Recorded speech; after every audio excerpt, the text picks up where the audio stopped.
therapist said. My name is Stephanie and I am your host. Welcome back to the show, you guys. How the fuck are we feeling?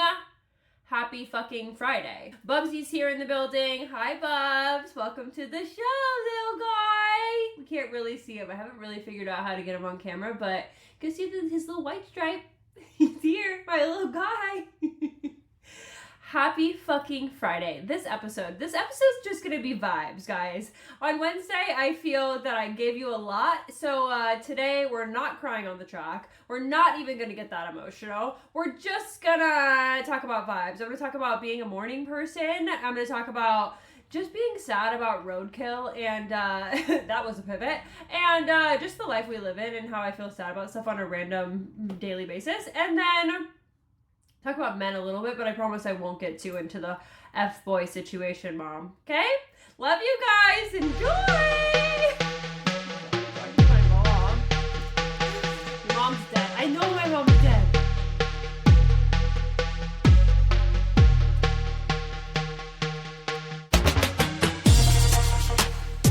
Hi, guys. Welcome back to the show. How the fuck are we feeling? Let me organize my cords here a smidge. We have Bubsy in the building. That's very exciting. Happy fucking Friday. I'm wearing a red lipstick. Thank God. Carnivorous from MAC, if anybody wanted to know. Is it a retro matte liquid lipstick? It is. It is. Have we brought it up a million times on this mental health podcast? We have. Why, you ask? Because this is Stephanie's podcast. And if we're not talking about anxiety and OCD, we are talking about MAC Retro Matte Liquid Lipsticks. Those are the topics. Those are the top three, okay? Top three. So here we are on this motherfucking Friday, and I'm in one of my favorite red lipsticks, and that's fantastic news. Also, okay, I was like, what do you want to wear today, Stephanie? And we are beginning, and here we go. I was like naming the three things I wanted to talk about today, and I was like, in my back of my mind, I was like, but are you even going to talk about those things? Because lately, I be just riffing. Like, I'll be honest. What I do to structure my podcast is I find three topics that are on my mind this week, interesting to me, or maybe it'll be interesting to other people, and I write them down, and then I riff from there, okay? I have my three key points, my three anchors, and then I riff. At times, though, I'm reading my anchor points when the mic is hot, and I'm like, nah, I don't want to talk about that anymore. And that's kind of how I feel about talking about the first topic. I'm like, morning people? Whatever. Anyway, what I really want to talk about today is my hoodie. So this is what I mean by a structured hood. If anybody was wondering, what is this podcast about? Well, some days it's about a structured hood. So this hoodie is one of my personal favorites because look, this hood don't need no motherfucking man. If this hood is one thing, it's cutie, single, and structured. So thank you so much. As I was looking on what should I wear today, because I knew I wanted to wear my Carnivorous Retro Matte lipstick, but then I was like, what else do you want to pair the lipstick with, Stephanie? And I was like, well, I don't really care about anything else other than that lipstick. So then I was like, well, let's go with a good hoodie that will look good on camera. And well, all my hoodies really look good on camera because I only pick good hoodies, but a structured hood, I do believe looks great on camera because it gives structure. It's no just like you understand the purpose, right? Like it's giving, this hood knows exactly what the assignment was, and will be, and it understands, and I really appreciate that about this sweatshirt. Another thing I love about this sweatshirt I'm not gonna, again, you guys already know by now, she will be done. Thank you, eventually. So another thing I love about this sweatshirt is I've washed it a bunch of times and the texture of it does not change. The only hard thing about this sweatshirt is which is it's kind of hard because I like a tight neck hole. Like I really stay with me. I like a tight neck hole, but when I have makeup on and there's something like a white stitching on the side, the Olympic sport it becomes to put on the sweatshirt with the full face is an Olympic sport. And if anybody got the gold medal today, it's me for now, but eventually if I go to take this off and I see any sort of makeup on this white, same thing as last episode, we're gonna be in a world of hurt. Thanks so much, Dad, for that one. Okay, Oh, I also got coffee on the white crew neck on Wednesday. You guys remember? When I was like, if you get coffee on the sweatshirt, well, I got coffee on the sweatshirt. The minute I went to take it off, I was like, what the fuck is this? And I was so upset that I was like, should I even do a little video about, oh, here's a little follow-up for the people that listen to the episode today? And I'm like, no, because I'm fucking pissed that I got fucking coffee, my fucking white favorite crew neck. And that crew neck, I wasn't even sure if I really wanted to wash it because I never washed it before. And you know how that's a scary experience. Like when you have a really nice crew neck and you're like, this crew neck fucks, right? Like this crew neck fucks. And then I'm like, but will it fuck after I wash it? And I usually don't dry them, but I do be drying my stuff because I'm really if I'm one thing, I'm impatient. So I was a little worried about the washing situation of the white crew neck, but I did it immediately after. I sprayed it with my little OxiClean spray, and then I think we're okay. I haven't worn it since, though. And is it going to be soft still? These are the things that keep me up at 2 o'clock in the morning. So, like, I would really prefer a sweatshirt that's not that soft in general if it's going to stay consistent, you know? You don't need to, like, front. Like, you don't need to front, like, a soft hoodie if you're going to fuck around and be a scratchy hoodie in a week. You know what I mean? Like, just be who you are from the jump. If you're a scratchy hoodie, I don't even hate a scratchy hoodie. I know that's wild, right? You think I like comfy, cozy, soft. No. I really only value consistency with my sweatshirts. So, are we 6 minutes in talking about sweatshirts? So, yeah. Am I staying spatially and emotionally aware as I navigate this conversation with all of you guys? Yeah, I'm here. I know this is insane. I know it is. And that's how I feel about sweatshirts. Like, right? Do you guys agree? I guess, question. Would you prefer a hoodie that's going to be soft at the beginning? This could be like a fuck, marry, kill. Hoodie that's soft. I can't organize my mind enough for that, but that would be good. Hoodie that's soft at the beginning, then gonna turn scratchy? Or would you like a scratchy hoodie that stays scratchy? Or, no, it really wouldn't be a scratchy hoodie that turns soft, because I feel like that would be the ideal, you know, to start out bad and good. Fuck, marry, kill. I would marry the soft hoodie. No, I would marry the scratchy hoodie that turns soft. That I would probably marry, because that's really kind of how my mind works in general. The things that are for me, I believe I usually act like that, where I'm like, ew, I don't like that. And then I'm like, oh, wait, I love this. Every man I've ever met. Okay, bye. And then I would fuck the hoodie that is scratchy the whole time. And kill the hoodie that would be soft and then scratchy eventually. What the fuck is that bullshit? Be who you are from the jump so I know what time it is. So, anyway, I say all this to say, this sweatshirt falls into the category of low-key, scratchy the whole time, but I really like it. Like, it's not scratchy, but it's not soft. But I knew, and I bought it on Depop, which I love that, because when you buy them on Depop, it's secondhand stuff, so someone's already washed it for the most part, unless you buy brand new. And I get the hoodie and of the quality that, like, I know it's going to be for the future. Like, it kind of takes the guessing out of it, you know, when you buy a secondhand hoodie, so that's why I prefer to buy my hoodie secondhand. Anything else, somebody? Nope, I think that covered it.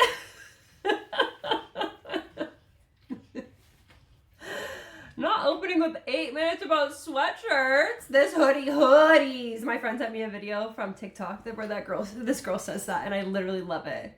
The hoodie that hoodies. This hoodies. Because it's all about but I'm also a crew neck bitch. I'm not above a crew neck. Okay. Way to think of a fuck, marry, kill on the spot, Stephanie. Let's dive in. Stephanie, how are you feeling today?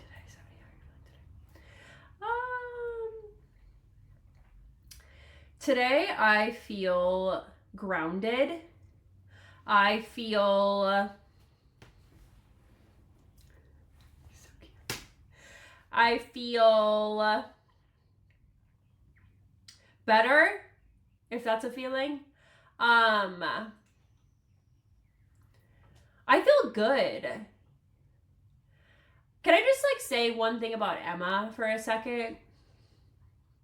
I literally feel so supported and seen when I connect with people who care about things that I care about. And with Emma, it's so... And if you guys don't know, Emma is my social media manager. So she's a huge part of my life in my professional public setting, but she's also become such a good friend of mine. And I just have to say, like, I literally love being around her so much. Like, here's an example. And Emma is not a therapist. Emma just joined the cause because I care about a cause, and she's just down. Like, that is the best thing about her. And she reminds me of myself in that way. Like, if someone cares about something, I'll ride, I'll ride. I'm like, okay, tell me more. Okay, tell me more. Like, I'll ride with you. I love people who give a fuck about stuff, So when I first met Emma, yeah, we started the Instagram from scratch, and my Instagram was definitely more like, kind of like little therapy tools, kind of like a lot of therapists I think start out online, just kind of paving my way, figuring out my path. At this point, we're a year and a half in, and I talk a lot about insurance. Talk a lot about just the issues of therapists in the world and how unsupported and overqualified and underpaid we are just in the streets. Issues of like mental health care being not seen as physical, like not seen as healthcare, this wellness culture and how it impacts therapists, and I believe that we need to be seen as healthcare, as the same as physical healthcare. Just loop us in with all of those guys, but instead we don't. We get kind of tossed off to the side. Is a therapist really even a healthcare provider? All of that systemically creates a lot of issues, and that's why I believe that we haven't really improved our working conditions for a super long time. So I say all this to say, I went to yoga this morning, and I was kind of just like talking. No, I wasn't talking, I was advocating at a yoga class, just like always. I always be advocating at a yoga class. And one of my friends was like, what's going on? How was your week in the locker room? And I was like, I closed my practice recently. I'm going through like a transitional period. And she was like, oh my God, what happened? And I was like, I made it short, but I was like, insurance companies like don't pay, they either don't pay you at all, or they pay you clawed back, or they pay you and it's like really, really low. Like, $40 for EAP is pretty insane. And when the going rate is $200 for therapy. Okay.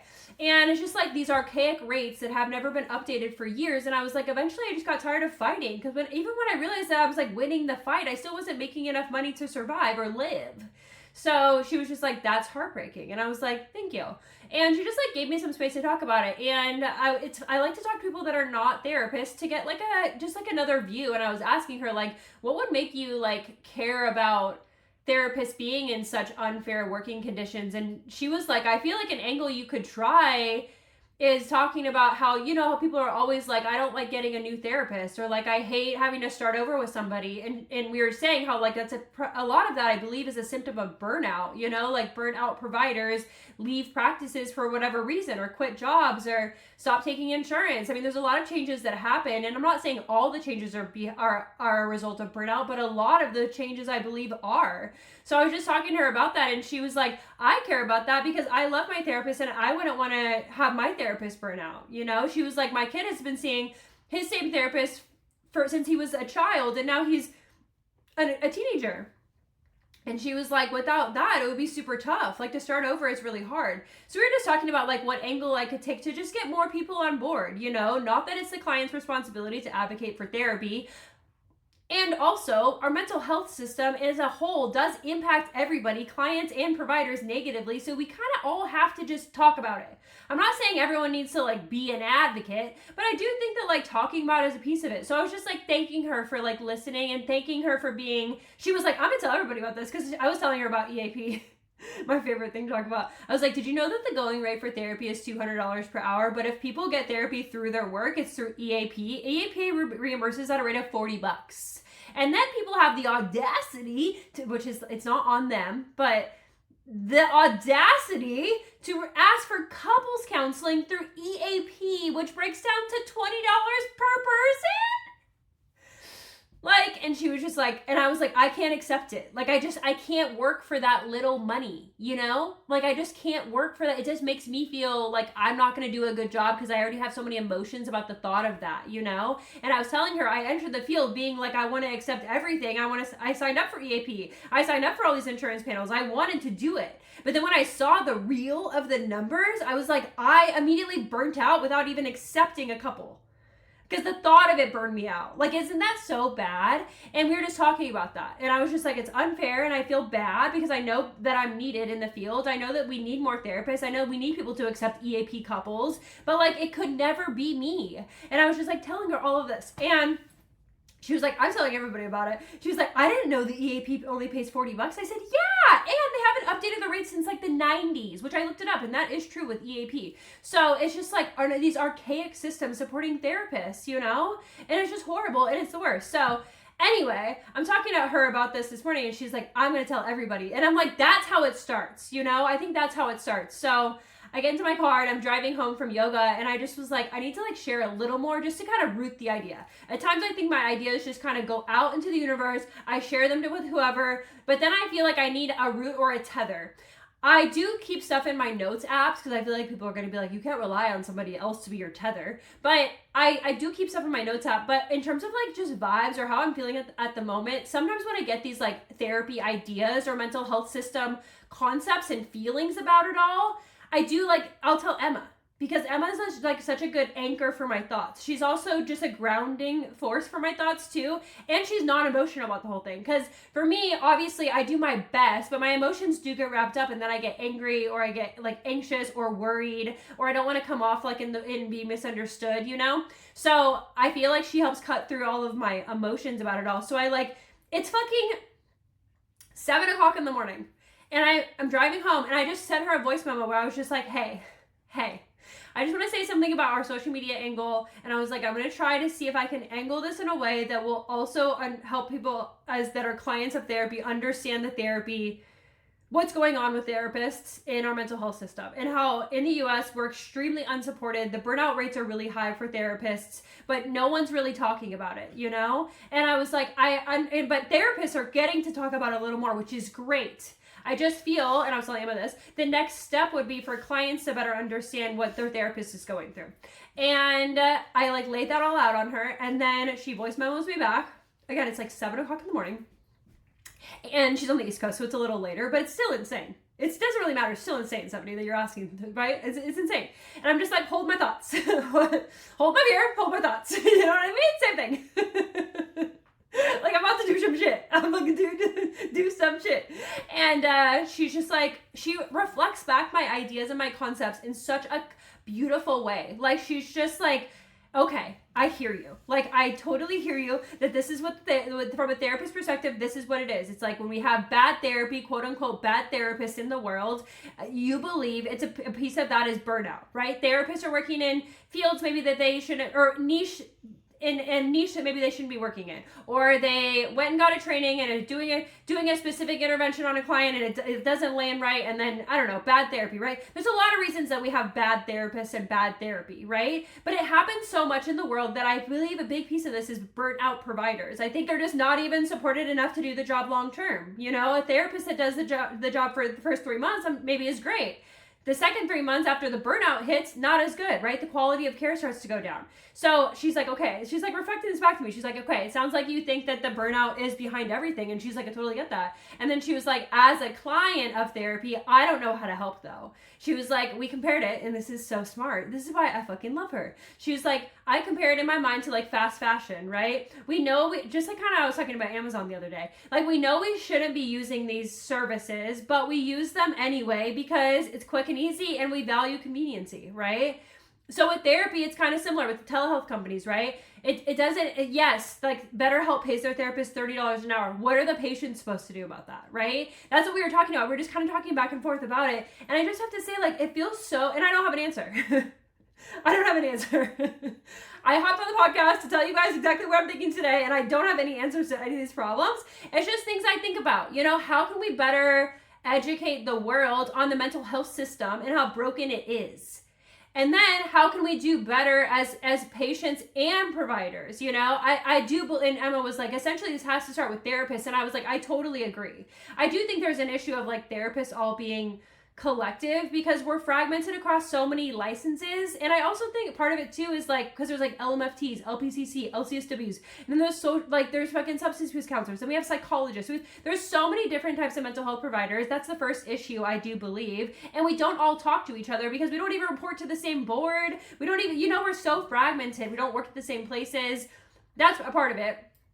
Another part of it, I believe, is they don't really talk about the collective of therapists, just the collective of mental health providers at all. Like, we're actually like taught to fragment ourselves to survive in this field in school. That's exactly how I hear it. Should you find your specialty and niche? Yes, but it should, but that even that like verbiage and that messaging makes me think that this is a part of the reason why we're so broken apart and mental health providers don't talk to one another, because the minute we leave school, it's all so fragmented. You guys hear what I'm saying? The non-therapists in the chat, does this make any sense? These are just my thoughts. Like, how could we better create more collective within the mental health field?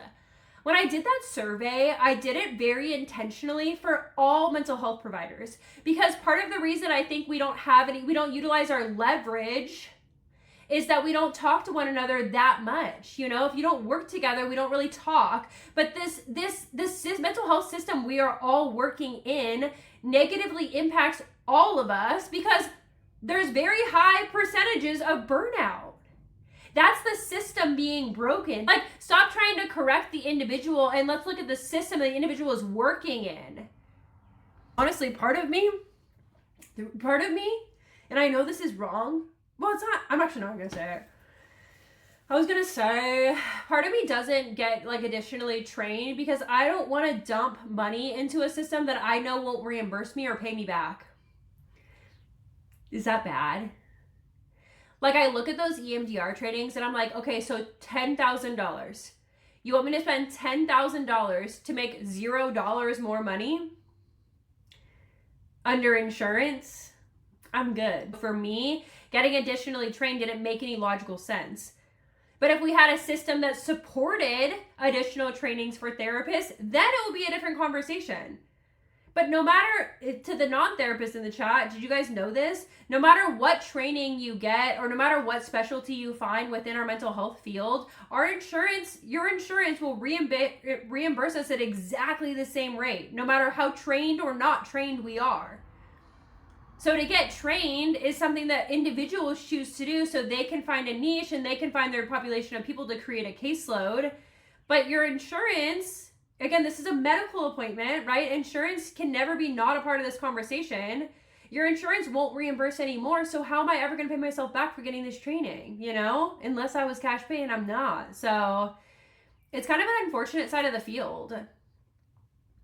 Like, no matter how tough or specialized the session is, if we are billing your insurance, the rate exactly the same. And on this same note, the last thing I'm going to say about it is couples counseling is reimbursed at the exact same rate as individual counseling. Sometimes it's less. So when you guys request couples counseling for your EAP, just know, you know, I don't know. I don't want to put this on patients. This is what I was telling Emma this morning. I don't want to put this on clients and patients to like, so what, I shouldn't request couples counseling? It's like,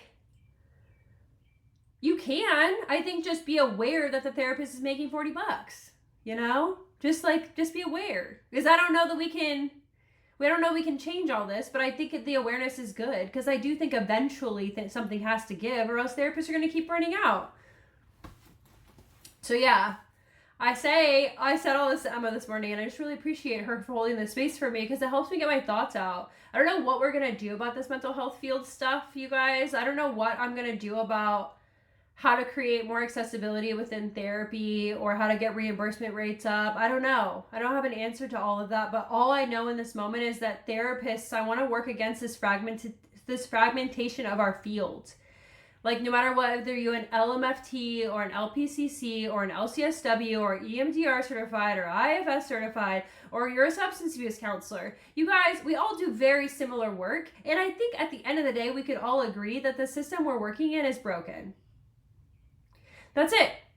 I think if we could just all agree that the system we're working in is broken, we would really make great strides in this field in making things a little better. Okay. So it's interesting. I don't know. Anyway, pivot. Okay. And I just love Emma for holding that space for me because I don't know what we're going to do, but I am figuring it out. And having a thought partner to talk about this with feels insanely supportive to me. Helps me also feel calmer about the whole thing. Like, you're not crazy. You're not alone. This is wrong.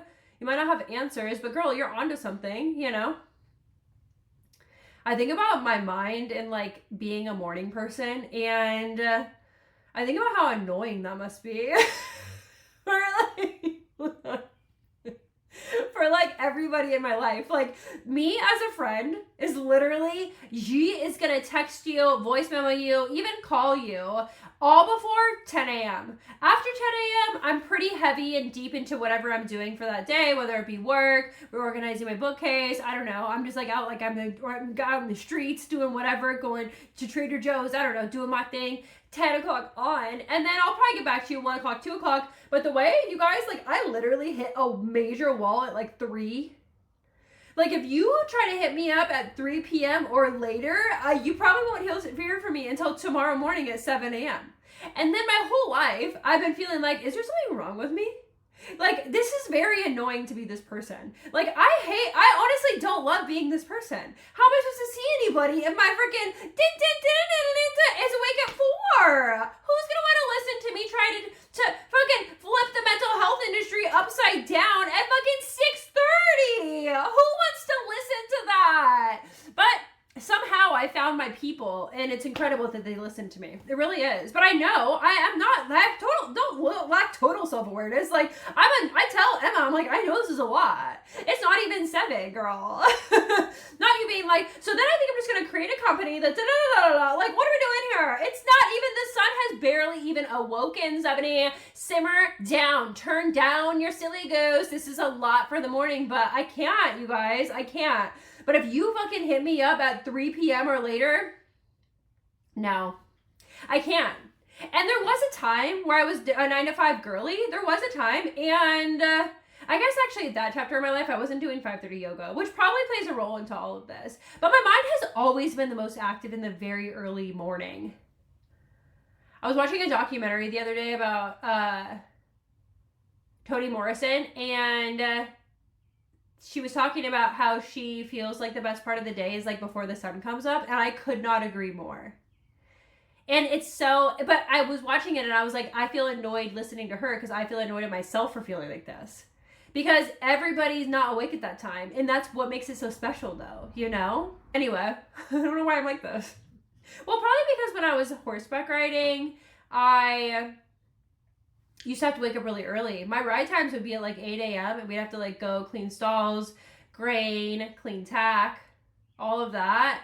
So I'd probably have to like, this is insane. I did my self-tanner last night because my tattoo has finally healed enough to do self-tanner. And I was ready to be a bad bitch again because I was like, you're wearing shorts at yoga every freaking day and everyone has to see your white house legs. I haven't forgotten what my teacher said. I haven't forgotten. No, I know about the shorts. So I'm wearing my shorts at yoga every day, and I'm like, I can't freaking do this anymore. I have to do my self-tanner, so I did it last night. Okay, but the issue is you can't go to yoga with fresh self-tanner. So I slept in my self-tanner, and then this morning, I had to take a shower before yoga. I feel like I'm going to start throwing up just thinking about it. Not my alarm going off at 4:30, so I can go turn on my shower. Like, I was taking a shower this morning and I was like, I feel like I'm going to a horseback riding competition. Like, this is giving horseback riding. This is the earliest. This is not even an airport hour. This is like, I feel sick hour. But I had to rinse off my self-tanner. One time, no shade, because I get it. But one time somebody had a fresh spray tan. I could tell it was actual spray tan. I just come from the world of beauty, so I know these things. I did my Saint-Tropez mousse. But this lady one time at yoga had an actual spray tan, and it was dripping all over her mat, and it smelled like spray tan in the entire room. And I remember thinking, wow, I'm so jealous of you because you have a fresh spray tan. But also, girly, you gotta shower before you go to hot yoga. You can't go to hot yoga fresh spray tan because it will melt off. So I wanted to be that bitch this morning and just like let it melt off, but I was like, you're gonna get it all over your towel. You're gonna smell so bad, Stephanie. Just be mindful and fucking take a shower. But I was not happy this morning when I took a shower. And it's 10 o'clock right now and it feels like it's about 5 p.m. Yeah. And everyone's like, wow, it's so crazy that you go to yoga every morning. Yeah, you guys, I don't enjoy it. I don't enjoy it. Not at all. Because now I'm like this. Well, now what, right? Now what? So now I'm just going to be tired by noon? Great. Fantastic. So anyway, that's all I'm doing. How are you guys? I've been sleeping like shit. I woke up this morning at 3:58. And then I started worrying about everything that I could ever worry about. Style. And my friend was like, you've been coming. Yesterday I went to yoga. My friend was like, you got here early today. And I told him, I said, yeah, I can't freaking sleep. And he tells me he can't sleep too. And I'm like, maybe that's why we all get along so good at 5:30 class. Are all of us anxious girlies? That's a gender inclusive girlies, right? Like, I kind of feel like we're all anxious girlies. We're all just like, well, I can't fucking sleep. And the dun-dun-dun-dun is too fucking loud. The lion is on the trapeze this morning. And it's like, might as well just go fucking do a plank. Let me hit a one-legged burpee, because what the fuck else am I going to do with this goddamn energy? So I think I found my people, that's for sure. So then yesterday when I was like, I couldn't sleep, he was like, oh, I was like, I feel like you get that. He's like, I get that. We all talk about how we can't sleep. Not us finding our little community together, though. That's the cutest thing I've ever heard. I'm like, can't sleep, can't sleep. Sometimes my friends like, I only slept for like 2 hours last night. I'm like, oh my God, could never be me. One thing about me, I'm in bed by 7:45. Again, I haven't seen a friend in a year, but I'm in bed early, baby. And so I do like try to get my 8 hours, because if I only get a couple hours of sleep, my mental health. And what's funny about it is when it's I never relate it to the sleep. You know, when my mental health is super poor, I'm like, oh, I'm just a weak bitch. You know what I mean? I'm like, oh, I'm just dramatic, or I'm so emotional, or I'm just angry at the system, or I'm just like acting like a victim, or like, what the fuck's wrong with me? You know, I'm like, so the negative self-talk be negative self-talking, and the world be impacting me in a very impactful way. And I'm like, Stephanie, what is all this emotion and feelings about everything? And it's like, because I'm fucking tired. I didn't know that it's just that I'm just tired until I get a good night of sleep, and then in the morning I'm like this, oh, it's not that big of a deal. Everything's literally fine. Speaking of being impacted by things, do you guys ever just get sad about roadkill? I just get so, like, I will be driving down the street and see, like, I don't know. I saw a dead possum the other day. Why are we talking about roadkill? Because it's Friday. And I told you guys I'm not going to cry on the track. So we're not going to talk about anything serious, because apparently she can't control the fucking waterworks. Who got the sad girl on the mic? You know, I'm not going to do that today. The sad girl is not going to get on the mic. Get out of the... This is not the episode for you. We're going to talk about roadkill instead. Thank you. So I was driving the other day and I saw a dead possum and I was heartbroken, and I'm still sad about it. It was on... maybe like last week on Friday. Maybe it's been a week. I thought about it this morning. I was like, that's so sad. What if it had babies somewhere? What if it had a partner? Are they wondering where it is? That's heartbreaking to me. And then, this is why I'm so emotional all the time, is because I'm emotional all the time. So then, I'm like, totally. And then, I think about, this is really their home, not ours. Who are we to what? Create roads? To my earlier point, a couple episodes ago, what? The men that created the roads and the systems? Again, shout out, thanks for that. But did you ask Mr. Possum if that's okay to put a road there? No, you freaking didn't. And now Mr. or Mrs. or they, them possum is freaking dead on the side of the road. And I'm heartbroken about that. It's been a week and I can't let it go. I'm sad about roadkill. I'm just sad about roadkill. Who are we to put roads where their little home is? And then I think about all the deer in my neighborhood, and I'm like, are they safe from the roads? No. And then I'm like, what if something happens to a deer? And then the other day, I did see something that had happened to a deer. Not really that close to where I am, but close enough that now I'm sad about that. And it kind of, all this sadness just piles up. And then I think, who are we to take the lives of little babies, you know? Little baby animals. It makes me so sad. And then I tell Bubs about it, and Bubs is like, Samantha, you need to calm down. You can't feel sad about literally everything. And I'm like, Bubs, I literally can't. I'm just feeling sad about roadkill. Like, we're in their home, and then we have the audacity to kill them? And it's like, drive around. Slow down. Be careful. One time it was pouring rain. Sorry to this ex. He's blocked. He won't know. One time it was pouring rain by Lake Merritt where we used to live, and like pouring rain, pitch black, and somebody had hit the geese, and my ex saw it and came home, and he was literally in tears. He was like, I can't believe that somebody hit a duck. And I was like, no, I know, that's so sad. And we were like shook for a minute. Like, my ex was literally crying. This is how, right? This is the type of people I pick, just like me. I'm like, that's perfect. I would actually love nothing more on this Thursday evening to be hysterically crying about how a duck died, for sure. Because that's so heartbreaking. I don't think, The animals, this is their home, not ours. Anyway, okay. Sad about roadkill. That section is over. And final. I was gonna talk about men. Do you want to anymore? I've been watching The Valley. Danny's listening ears are off. Do you guys watch The Valley? It's such a good show. I find The Valley more interesting than any Real Housewives ever. I don't know what it is. And what's crazy is when I first started watching it, I was like, this show, I mean, I didn't even watch the first 2 seasons because I thought the show was for like families. And I'm not like big on like watching kids on TV and like parents and stuff. I'm like, okay, it's just not, I don't relate, you know? I don't relate. And my friend was like, kept trying to get me to watch it. She's like, no, it's like really interesting to watch. Like, you should try it. And I was like, no. And then after season 2 wrapped, I think I was like, okay, I'll give it a shot again. And I watched like the 4th episode because you guys know I don't like to start at the beginning. And I was pretty hooked after like the 4th episode. So then I went back and watched all the seasons and all 2 of them. And now I'm so hooked. Now I'm on season 3 and it's fucking... The relationship dynamics are very interesting to watch, and it's really sad is what it is. It's super sad. Like, why are Danny's listening ears off so much? And then poor Nia is watching him, like, yell at her in a wig. I was like, my dude. Here's what really caught me about this last episode. Here's what I know that men's listening ears are off. She sits down with this man to have a serious conversation with him about the relationship. Also, why are we asking these to have serious conversations when one of them is like blacked out? That's also an issue I feel in the world when I watch TV and in the world when partners are like, hey, let's have a talk, and you're all fucked up. Like, if we're fucked up, now's not the time for a talk, but sure, you know? But it's also like, I get it. Like, that is the time for a talk when you're fucked up. I understand.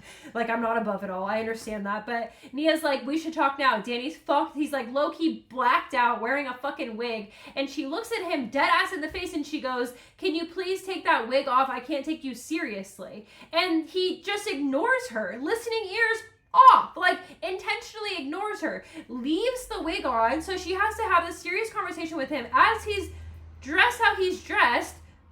She's like trying to work through it, but you can tell she's a little distracted by he's not taking it off.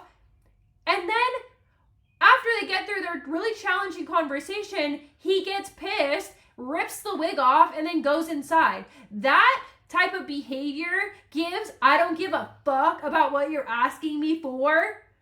I'm not even listening enough to do what you need. But the minute that he's out, the wig is off. Do you guys, am I reading too far into this? You know, it's just like when I feel that men are trying to show women at times that they don't care. You see it in small behaviors like that. Like, hey, can you take that off so we could just have a real talk? He doesn't. And then the minute that he feels like she's like right about something, low key, he's like, nah, fuck this. And then he takes the wig off because he feels stupid. But instead of like her asking for it, he waits for him to get uncomfortable in it and then he takes it off. That to me feels very intentional. That to me shows like, I don't give a fuck about this conversation. I don't care until it's impacting me to care. And then the whole thing, I feel after that, if you guys are watching, what is this? But again, I'll be done eventually. And I feel like what they were really getting at is that they didn't want that shit on camera, which is weird to me because you guys are literally on a reality show. Like, he was like, I just don't know why you brought it up. And then she was like, I don't know why I brought it up either. And I'm like, because, hello? Are we not watching The Valley?